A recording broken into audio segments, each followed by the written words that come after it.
Welcome to Mid Monday. Today we're going to be talking about metoprolol. The trade name is Lopressor. Our functional class is antihypertensive and antiagonal, and our chemical class is beta 1 blocker. It works primarily in the heart and in the kidneys. Look at those cute adrenal glands on the top of the kidneys. Our mechanism of action, or how it works, it lowers the blood pressure by blocking beta 1 adrenergic receptors in the heart. It has a negative chronotropic effect, meaning it slows the heart rate. It reduces elevated renin plasma levels, so that's where it's working in the kidneys. And it blocks beta 2 adrenergic receptors in the bronchial vascular smooth muscle. The indication, or why we will give this medication, include hypertension, acute MI, angina pectoris, which is chest pain, cardiomyopathy, heart failure, and dysrhythmias. The contraindication, or why we would not give this medication, include heart blocks, specifically type 2 and 3, sinus brady, so a heart rate less than 60, sick sinus syndrome, which is a dysfunction of the SA node,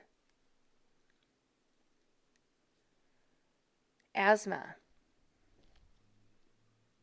Side effects include the following. These are not life-threatening.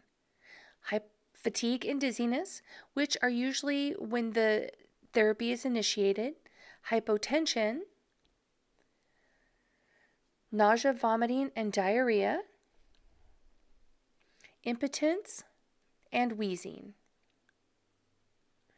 Adverse reactions which can potentially be life-threatening include sinus bradycardia, AV blocks, and cardiac arrest, pulmonary and peripheral edema,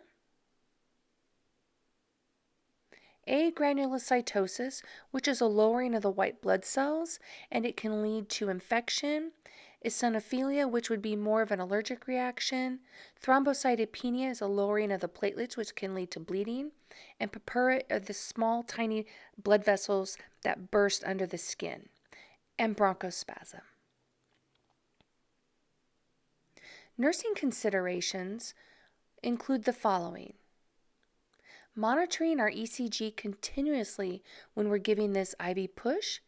We want to monitor heart rate, blood pressure, and rhythm before administering. We want to monitor glucose in diabetic patients because it can elevate glucose levels. We want to monitor specific labs including AST, ALT, alkaline phosphate, our LDH, our BUN, and our potassium. And we want to make sure that we do not stop abruptly.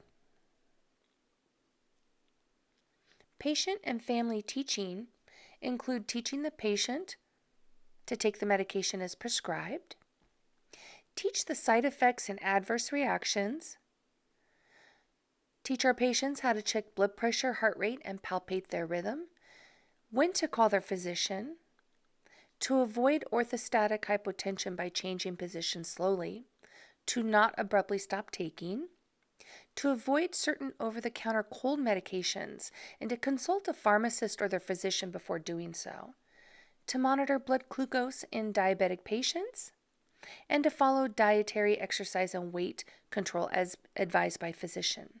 So our MedMath Challenge question for today, if you post your answer and it's correct in the comments, I will be choosing a winner for next week. So be sure to do that. You'll get a $25 gift card from Amazon.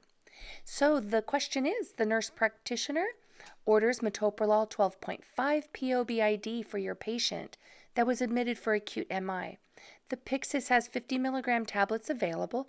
How much of the tablet will you administer? Don't forget to post your answer in the comments, and I'll post the winner next week. That's it for the first Med Monday, and thank you so much for being here.